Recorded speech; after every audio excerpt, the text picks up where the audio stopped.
People often ask me, how do you manage to do all the things that you do? You lecture all over the world on global trends, and that must be quite a challenge, just keeping up to date. And you also are deeply involved for a very significant amount of your time in running an AIDS charity, and so on and so on. And you keep the web up to date, and you do these web blogs and the YouTube videos, which a million people will see this year, and so on. And I guess the answer is, and book writing, and I don't know what.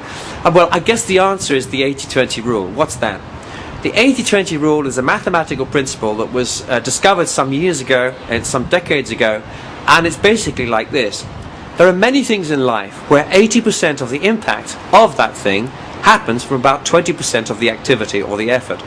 And you see this in nature, you see it in selling, you see it in all kinds of areas. Let's take an organizing committee for a conference. You can guarantee in most committees that 80% of the work will be done by about 1 in 5 people. If you're raising finance for a building project, I don't know, to rebuild a church or something like that, you'll find 80% of your donations will come from around 20% of the people that you talk to. If you're looking at the sales figures for a large multinational, you will find, once again, 80% of the sales will often come from around 20% of the customer accounts. And you can continue this process on, and it's very interesting. You'll find this in leadership and leadership impact. 80% of a leader's impact often happens from only around 20% of what they actually do. And it's actually not too difficult to understand why. If you think that one of the main things that a leader does is delegate, empower, equip those that are within the leadership team, then you can see that the time that's actually spent mentoring and coaching and investing in those members of the team is probably more productive than anything else that team leader does. And yet most team leaders spend less than an hour or two a week actually in that process. And you could see that if a team leader was to spend, let's say, a whole day a week simply mentoring, coaching, investing in, releasing and empowering their direct reports, that they could easily see that huge amounts more of their daily responsibilities get shifted onto the shoulders of these bright sparks, and that the process continues. And remember, the 80-20 rule will apply to their team. It will probably be out of a team of 10, 2 of them will be the ones that they can really, really lean on for 80% of stuff that they really, really need to be done. So the 80-20 rule is very important. If you can find out what the 80-20 is in your life, what is the 1/5 of your time and effort that produces 80% of your effective output and real value to other people, then you have the opportunity to look around for a slice, maybe another day a week of the stuff which is actually quite marginal but quite time consuming, and drop it out and focus on another day of the same stuff that has produced 80% of your impact already. What does that do? Well, it is going to have a massive increase in your own productivity. And think about this. If you could teach that principle and get it going amongst your 5 or 10 people who report to you in your team, and they were to do it in turn to their people, wow, you are starting now to see a mammoth jump in productivity. And often it's the very smallest things that have the greatest impact. It's a question of thinking to yourself each day, now what is the single email that really needs to be replied to now? What is the one phone call that more than anything else could generate income this month for the organization? What is the one person I need to take out to lunch in the next 2 weeks that more than anyone could open big doors of opportunity for the future? It's these kinds of things which are often only 1% of our time, 0.5% of our time, and yet they generate 10, 20 or 30% of the entire impact of what you do in the long term. These things are extremely important. And I can give you many examples of this, one of which has been web building for me. It's easy to neglect it. You think, oh yes, well, there's been 10 million people up there. Maybe 1 million people watch videos this year. Well, I try and do some of it. No, I should do more. I say, well, I do an hour every so often. No, do it.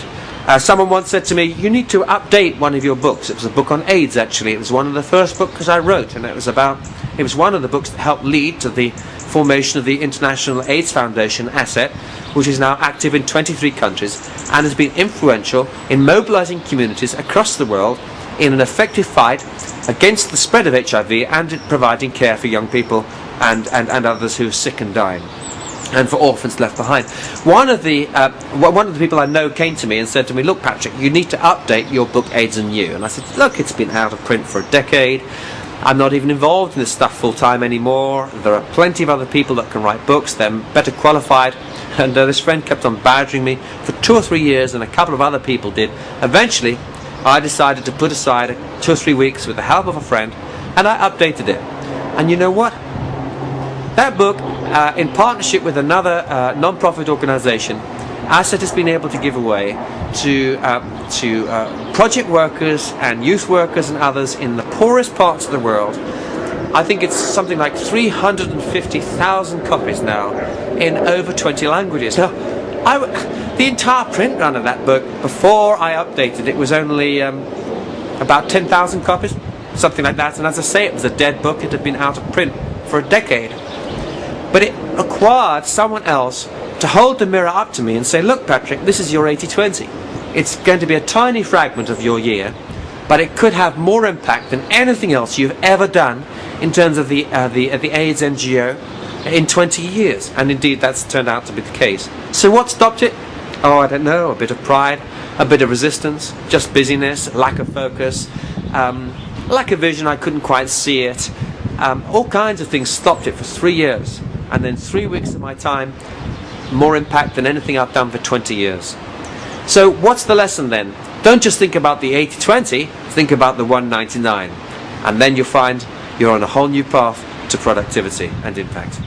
And don't underestimate the very small things, because it's often the smallest things that have the greatest impact. Let me give you another example.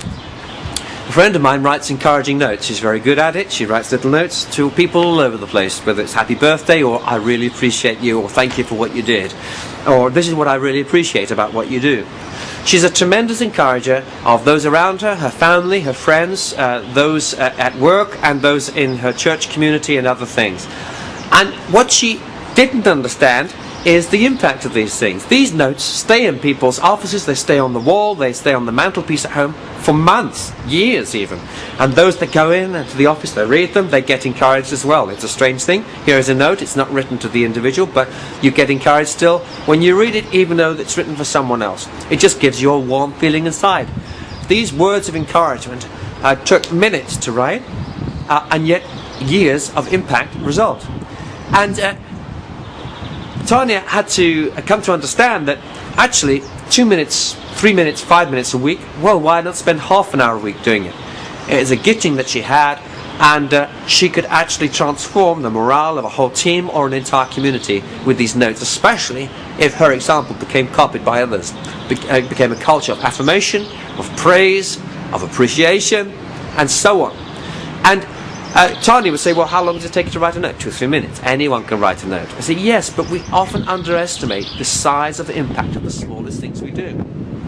Just a little SMS to someone on the other side of the world saying, "Just thinking of you, still thinking about that presentation you gave last week. It was really good. Thank you very much. I found it so helpful." How long does it take to write an SMS like that?